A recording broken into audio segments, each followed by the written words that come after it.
തിരുവനന്തപുരം വെള്ളനാട് കാണാതായ ആളുടെ മൃതദേഹം കൂവക്കുടിയാറ്റിൽ കണ്ടെത്തി. സരിതാ ഭവനിൽ സോമന്റെ മൃതദേഹമാണ് കണ്ടെത്തിയത്. ഇന്നലെ പുലർച്ചെ 5 മണിയോടെ വീട്ടിൽ നിന്ന് ടാപ്പിംഗ് ജോലിക്കായി പോയതായിരുന്നു സോമൻ.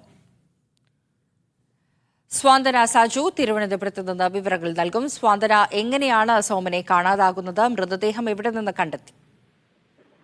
പക്ഷേ ഇന്നലെ രാവിലെയാണ് സോമനെ കാണാതാകുന്നത്. ഇദ്ദേഹത്തിന് 60 വയസ്സാണ്. ഇദ്ദേഹം ഒരു ടാപ്പിംഗ് തൊഴിലാളിയായിരുന്നു. അപ്പോൾ എല്ലാ ദിവസവും രാവിലെ ഏതാണ്ട് ഒരു 5 മണിയോടെ ഇദ്ദേഹം ടാപ്പിംഗുമായി ബന്ധപ്പെട്ട ആവശ്യങ്ങൾക്ക് പുറത്തേക്ക് പോകാറുണ്ട്. സ്കൂട്ടറിലായിരുന്നു പോകുന്നത്. അപ്പോൾ പതിവ് പോലെ തന്നെ ഇന്നലെയും ഇദ്ദേഹം ടാപ്പിങ്ങിനായി രാവിലെ 5 മണിക്ക് വീട്ടിൽ നിന്ന് ഇറങ്ങിയതാണ്.